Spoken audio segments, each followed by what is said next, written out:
everyone, it's Georeserve for CNN Philippines 10, where we break down major stories from here and abroad into bite-sized facts in 10 minutes.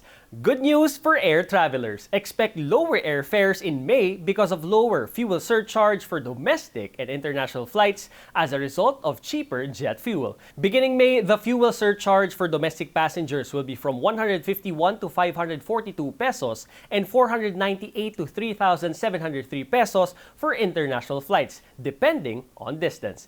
This is the lowest fuel surcharge since May 2022. Mas bababa yung pamasahe nila, and at the same time, mas nagkakaroon sila ng pagkakataon na ma-reallocate yung kanilang resources. Malacanang holds concert series in the Palace which features Filipino artists from different fields of performing arts. The Konsyerto sa Palasyo aims to highlight the country's rich culture and world-class talent. The roster of performers will come from different provinces across the country, which varies from singers, instrumentalists, dancers, and movement artists, rappers, spoken word artists, rock vocalists, theater performers, and beatboxers, among others. The Masungi Georeserve in Rizal Province is home to some 60 million-year-old rock formations and around 500 species of flora and fauna, including the Philippine serpent eagle and the rare JC's vine, which is endemic to the Philippine wild. Senate Tourism Committee Chairperson Nancy Binay visits the Masungi Georeserve as part of the probe into the threats on the conservation area. The center says she will oppose any action that may cause its harm. Masungi is part of the declared protected area during the time of President Ferdinand E. Marcos in 1977. Some families and private corporations also claim ownership of portions of the land. The agreement between the Masungi Georeserve Foundation and the Environment Department states that the area was created as a sustainable geotourism site. Tourism earnings go to its conservation and protection. Napakarami ng international accolades na natanggap, nalagay yung Pilipinas sa world stage for reforestation and sustainable tourism and support of conservation. Sana pangalagaan natin, i-replicate natin, no, at palakasin pa natin. Environmental advocates say it's important to preserve and protect Masungi Georeserve because it is part of the Upper Marikina River watershed, which prevents extreme flooding in Metro Manila. A partial solar eclipse was recently seen in the country, which means that the part of the sun was covered by the moon. A hybrid solar eclipse, or a combination of annular and total solar eclipse, was also visible in Western Australia, Timor-Leste, and Eastern Indonesia. The World Health Organization, or WHO, declares that COVID-19 is here to stay. WHO Health Emergencies Program Director Dr. Michael Ryan says the virus will continue to affect people, especially those in the vulnerable population. However, COVID-19 will only be treated as a flu. It's much more likely that we're going to see what people might call is a bumpy road to a more predictable pattern. But we are still not at a point where we have predictable pattern of disease. A total of 126 students of TESDA's Welding and Heavy Equipment Training Program in Sariaya, Quezon have graduated.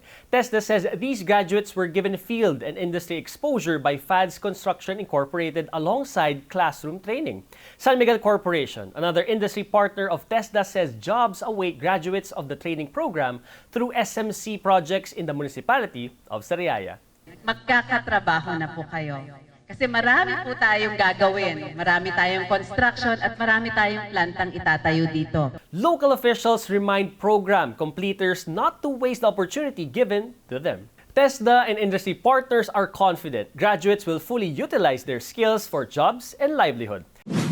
Another Filipino is making waves in the international music scene. Angelica Paula Yage, aka Iles Morena, is an R&B rap artist from Mandaluyong City. She was recently featured in two popular Spotify playlists, which are Radar and Equal.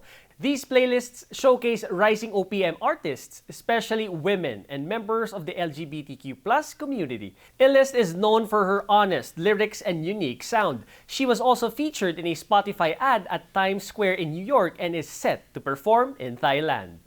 The prenup shoot of couple Jel Simon and Ludwig Bernardo was inspired by sitcoms How I Met Your Mother and Friends. According to Jel, it wasn't their plan to have a prenup shoot, but they suddenly thought of doing so, as long as it will fit their favorite TV series.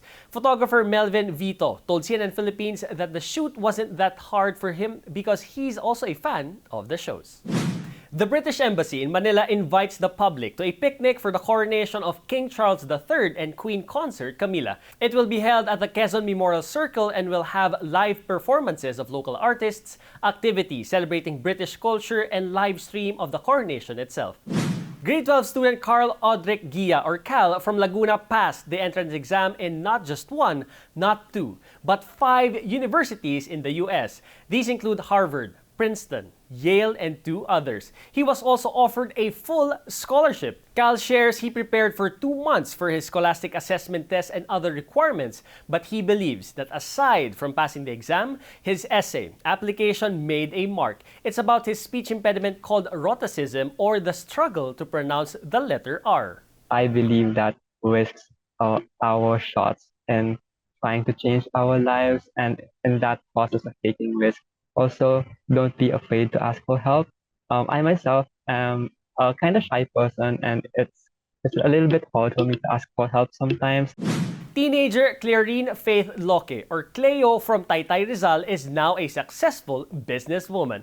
She was only 15 years old when she thought of starting a business to earn her own money. She borrowed 20,000 pesos from her parents to get going.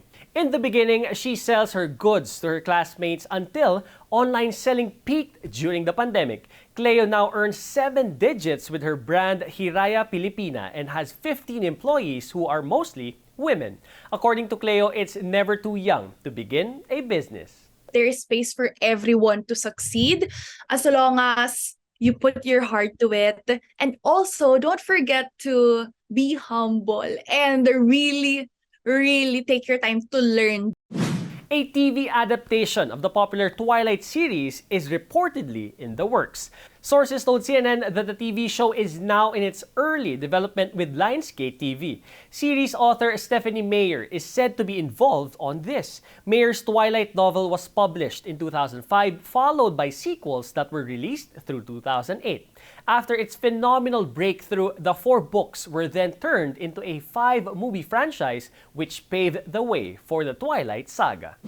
After her Oscar win as Best Actress, Michelle Yeoh will return to Star Trek universe as Emperor Philippa Georgiou in the film Star Trek Section 31. She will also serve as the executive producer of the project. Yeoh shares she's excited for the film because the role is close to her heart. Maymay Entrata proves yet again that she's a kabugera. After the phenomenal success of her song Ama Kabugera, she's offering a new single with Woo-Sok, the rapper of K-pop boy band Pentagon. The song is entitled Otodedma. Meanwhile, Alden Richards and Julia Montes are teaming up for a new romantic drama film entitled 5 Breakups and a Romance. The film will be held by veteran writer and director Irene Villamor and will be produced by GMA Pictures and CS Studios. In a press conference, the actors shared how it feels to be working with each other for the first time. Happy ako to work with him. Hindi pa kami masyadong matagal nagsushoot, pero na-appreciate ko. That's why Alden Richards is Alden Richards. Alam ko na kung bakit. Na-excite ako with the idea of me being paired with Julia kasi I know how brilliant of an actress she is. And kumbaga, parang si Jules yung isa sa mga leading ladies. Ayaw nga namin ng ganung title. Pero parang mga nakapartner ko, so far, by far, na unang meeting pa lang, as in, wala nang pretensions. Naramdaman ko yung sincerity.